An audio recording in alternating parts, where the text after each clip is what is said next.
और अब खबरें अंदाज में। यूपी के गाजियाबाद रेलवे स्टेशन को बम उड़ाने की धमकी मिली है। एसएसपी गाजियाबाद को ईमेल पर यह धमकी मिली है, जिसके बाद स्टेशन की सुरक्षा चाक चौबंद कर दी गई है।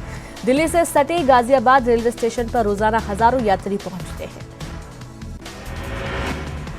गाजियाबाद एसएसपी को मिली धमकी में 72 घंटों में गाजियाबाद, मेरठ और शामिल रेलवे स्टेशन को उड़ाने की धमकी दी गई है, जिसके बाद एटीएस, साइबी, एसटीएफ, यूपी पुलिस जांच में जुटी है। दिल्ली पुलिस, जीआरपी और आरपीएफ भी जांच में जुटी हुई है। यूपी के मऊ जिले में पीएम मोदी ने आज एक चुनावी रैली को संबोधित किया, जहां उन्होंने महागठबंधन पर हमला बोला। पीएम ने कहा कि बुआ बबुआ को गरीबों का दुख नहीं दिखता। इन लोगों ने खुद करोड़ों जमा किए और अपने रिश्तेदारों को भी करोड़पति बनवाया। पीएम मोदी यही नहीं रुके, उन्होंने कहा कि जनता अब समझ चुकी है कि जातियां उनकी गुलाम नहीं हैं, जो उनके मुताबिक वोट करें। मोदी ने कहा कि महामिलावटी केंद्रों में मजबूर सरकार बनाना चाहते हैं, ताकि जमकर लूट खसोट की जा सके। पीएम ने अपने भाषण के दौरान मऊ के महागठबंधन के प्रत्याशी पर लगे रेप के आरोप का भी जिक्र किया। उन्होंने कहा कि सपा के राज में बेटियों की क्या स्थिति थी सब जानते हैं, तो वहीं मायावती के सपोर्ट करने पर भी तंज कसा। मऊ की रैली में पीएम मोदी ने पश्चिम बंगाल की सीएम ममता बनर्जी पर भी वार किए। उन्होंने कहा कि ममता पूर्वांचल वासियों को बंगाल में बाहरी बता रही हैं और बांग्लादेशियों और विदेशियों को अपना बता रही हैं। जनता उन्हें सबक सिखाएगी। उधर वाराणसी में यूपी के सीएम योगी आदित्यनाथ चुनाव प्रचार करने पहुंचे, जहां उन्होंने वनवासी संवाद कार्यक्रम में हिस्सा लिया। बनारस के सांस्कृतिक संकुल में इस कार्यक्रम का आयोजन किया गया। बनारस से पीएम मोदी चुनाव लड़ रहे हैं। पश्चिम बंगाल में चुनाव प्रचार के दौरान हिंसा पर चुनाव आयोग ने कड़े कदम उठाए हैं। आयोग ने 19 मई को होने वाले मतदान के लिए आज ही प्रचार खत्म करने का आदेश जारी किया है। गौरतलब है कि पश्चिम बंगाल में चुनाव के दौरान भारी हिंसा हो रही है। बीजेपी अध्यक्ष अमित शाह के चुनावी दौरे के दौरान भी भारी हिंसा देखने को मिली थी। बीजेपी के कई कार्यकर्ताओं पर हमला किया गया था। साथ ही शाह की रैली के दौरान आगजनी भी हुई थी। हिंसा और आगजनी का आरोप टीएमसी कार्यकर्ताओं पर लगा है। उधर चुनाव आयोग के तय समय से एक दिन पहले प्रचार रोकने पर कांग्रेस ने सवाल खड़े किए। कांग्रेस ने कहा कि चुनाव आयोग बीजेपी के इशारे पर काम कर रही है, जिसमें आज पीएम मोदी की रैली को ध्यान में रखकर छूट दी गई। केंद्रीय चुनाव आयोग ने आम चुनाव के आखिरी चरण में ट्विटर को एक महत्वपूर्ण आदेश दिया है। आयोग ने ट्विटर से कहा है कि एग्जिट पोल से जुड़े हमारे सारे ट्वीट तुरंत हटाए जाएं।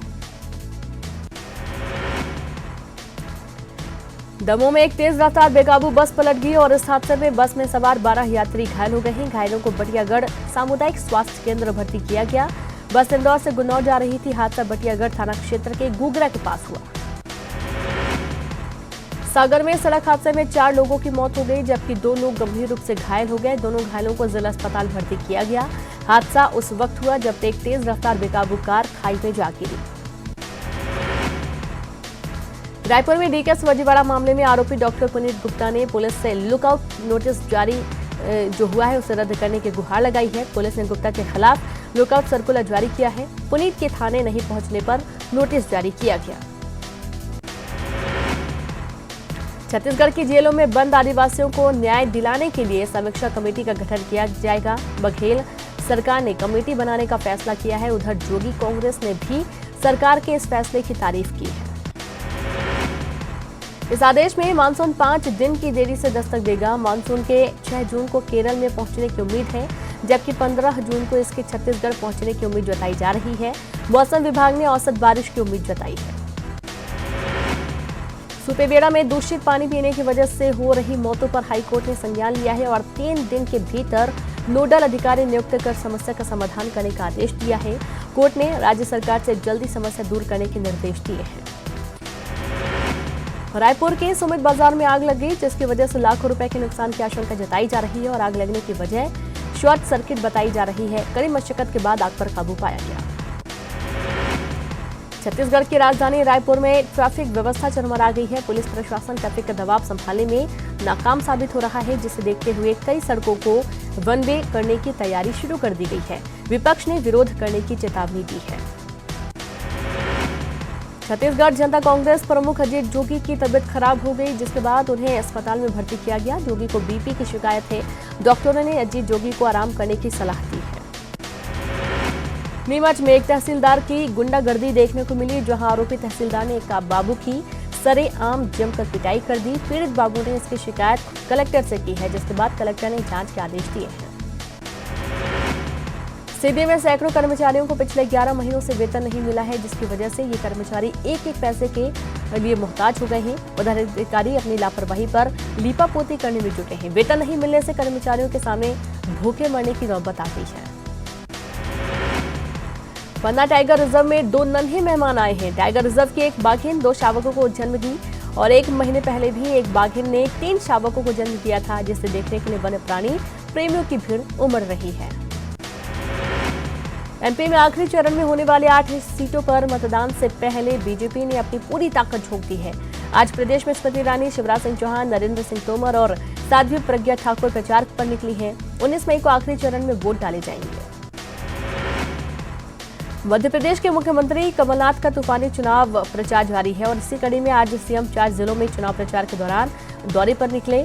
आज कमलनाथ बुरहानपुर, देवास, उज्जैन और इंदौर में पार्टी का चुनाव प्रचार करने निकले हैं।